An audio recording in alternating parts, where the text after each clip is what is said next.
Hello everyone. अब same circuit को हम दूसरे तरीके से सॉल्व करते हैं। यदि इनिशियली स्विच का पोजीशन ऐसा है closed and t equals to 0 पे हमने स्विच किया ओपन, तो उस केस में आई ऑफ t क्या निकल के आता है हम देखते हैं। ठीक है, सबसे पहले स्विच का पोजीशन कैसा है, क्लोज है। क्लोज होने पर स्टडी स्टेट आ चुकी है।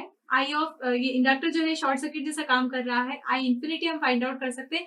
जो इस केस में आई इंफिनिटी होगा वो स्विच का पोजीशन चेंज करने के बाद में वही आपका 0 का पोजीशन रहेगा। मतलब इसमें स्टडी स्टेट जो आ चुकी है वही 0 माइनस की पोजीशन का करंट रहेगा, वही 0 प्लस की पोजीशन का करंट रहेगा, क्योंकि स्विचिंग हो रही है ना, और यहाँ स्टडी स्टेट आ चुका है।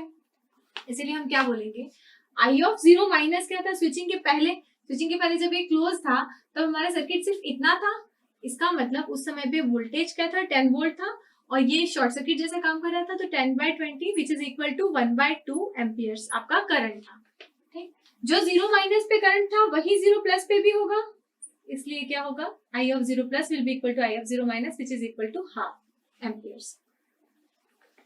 अब क्या करते हैं, 0 प्लस पे देखते हैं। जैसे ही 0 प्लस पे क्या हुआ, हमारा स्विच का पोजीशन हो गया ओपन। जैसे ही ओपन हुआ तो अब हमारे सर्किट में ये सारे एलिमेंट्स एग्जिस्ट करते हैं। ठीक, ये सारे एलिमेंट्स एग्जिस्ट करते हैं, इसमें हम क्या करेंगे, अब इस आउटर लूप में आप लगाएंगे केवीएल। ठीक है, केवीएल लगाएंगे कहाँ, आउटर लूप में, केवीएल एट आउटर लूप। ठीक,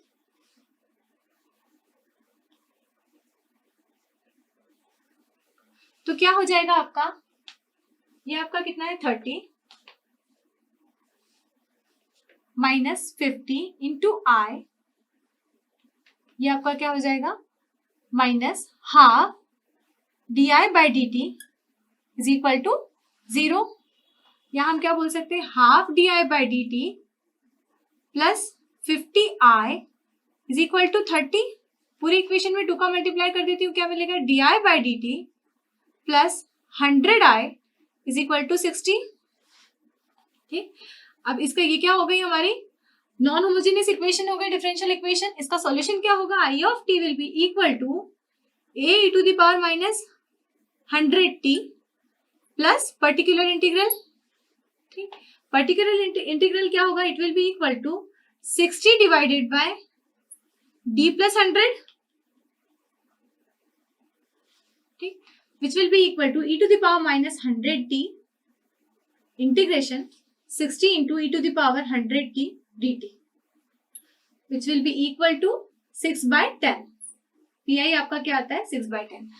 इसे रख देते हैं हम इक्वेशन 1 में। pi इन इक्वेशन 1 हमें क्या मिलेगा, I of t will be equal to a e to the power minus 100t plus 6/10। हमने क्या फाइंड आउट कर लिया है, करंट फाइंड आउट कर लिया है 0 प्लस पे। हम क्या जानते हैं, I of 0 plus is equal to half. तो इस इक्वेशन 2 में t इक्वल्स टू 0 रखते हैं इन इक्वेशन 2। ठीक, यहां 0 रखते हैं तो हमें क्या मिलेगा, I of 0 is equal to a plus 6/10। तो हमें क्या मिलेगा, a is equal to 1/2 minus 6/10 which is equal to minus 1/10। यहाँ से हमें आई ऑफ t क्या मिलेगा, I of t will be equal to minus 1/10 e to the power minus 100t plus 6/10, इतना एम्पियर्स। प्लॉट करके देखते हैं, प्लॉट क्या मिलेगा हमें, ये t है, ये आई ऑफ t है। स्टेडी स्टेट वैल्यू कितनी दिख रही है हमको, 0.6 दिख रही है। ये आपकी क्या है, 0.6, क्योंकि क्या होगा, स्टेडी स्टेट कब होगा, जब t इक्वल्स टू इनफाइनाइट होगा। यहाँ आपने इनफाइनाइट रखा तो ये टर्म आपकी हो जाती है 0, आपके पास क्या बचता है, ये 0.6। t इक्वल्स टू 0 रखेंगे तो क्या मिलेगा, ये पार्ट हो जाएगा 1, तो 6/10 प्लस माइनस 1/10 दैट इज 5/10, मतलब 0.5। 0.5 से करंट जो है वो आपका इस तरह से इंक्रीज होगा, और ये यहाँ तक 5th टाइम कांस्टेंट पे जाके कितना चला जाएगा, 0.6 पे चला जाएगा। तो ये क्या हो जाएगा आपका, फर्स्ट टाइम कांस्टेंट आपका क्या रहेगा, फर्स्ट टाइम कांस्टेंट आपका रहेगा 1/100।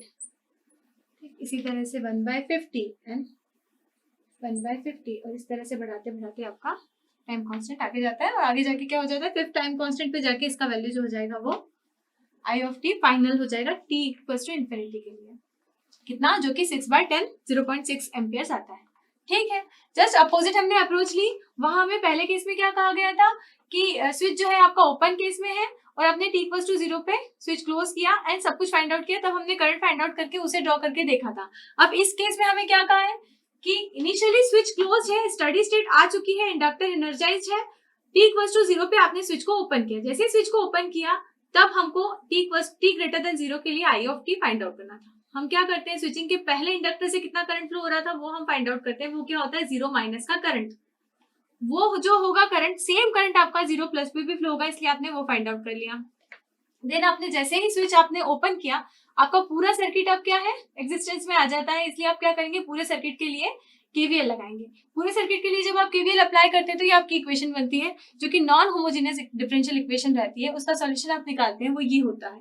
इससे आपने पर्टिकुलर इंटीग्रल फाइंड आउट किया, जो कि ये आएगा ये 6/10। ठीक, ये 6/10 को आप इक्वेशन 1 में सब्स्टिट्यूट करके ए का वैल्यू फाइंड आउट करते हैं, वो आपका ये आ जाता है। ठीक, ए का वैल्यू आपका कितना आ जाता है, -1/10। वो आप रखते हैं मेन इक्वेशन में आई ऑफ टी की यहाँ पे, तो आपको क्या मिल जाता है, आई ऑफ टी कितना एम्पियर आता है टी ग्रेटर देन 0 के लिए। इसे आप प्लॉट कर लेते हैं।